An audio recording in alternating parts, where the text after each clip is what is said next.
الحمدللہ رب العالمین والصلاة والسلام علیکہ سید الانبیاء المرسلین اما بعد فاعوذ باللہ من الشیطان الرجیم بسم اللہ الرحمن الرحیم السلام علیکم ورحمۃ اللہ وبرکاتہ۔ نماز برائے حاجات۔ حضرت سیدنا شیخ محمد غوث گوالیاری اپنی کتاب جسے اعلیٰ حضرت رحمۃ اللہ تعالی علیہ نے بہت عمدہ اور مسند کتاب قرار دیا ہے، اس میں فرماتے ہیں حضرت سیدنا اویس کرنی رضی اللہ تعالی عنہ حضرت سیدنا علی المرتضیٰ رضی اللہ تعالی عنہ سے روایت کرتے ہیں کہ چوتھی، پانچویں اور ایک روایت میں، 14ویں، 15ویں اور ایک روایت میں 23ویں، 24ویں، 25ویں کو روزہ رکھے، چاشت کے وقت ہر روز غسل کرے اور نماز مکمل ہونے تک کسی سے بات چیت نہ کرے، پھر 3 سلام سے 12 رکعتیں یوں پڑھے۔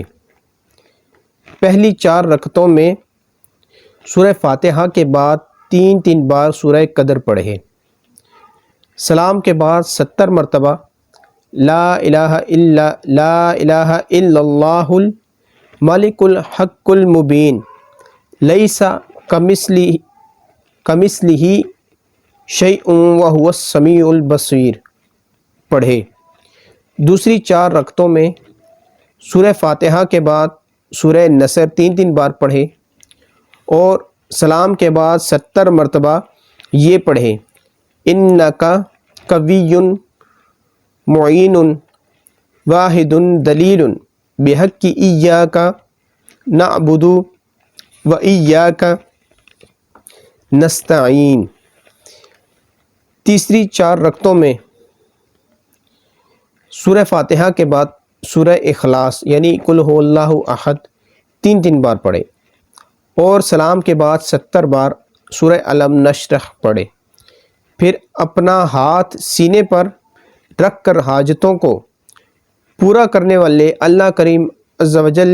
کی بارگاہ میں اپنی حاجات کا سوال کرے تو اس کی تمام حاجات پوری ہوں گی۔ جی ہاں، آپ نے یہ سماعت فرمایا کہ حاجات پوری ہونے کا ایک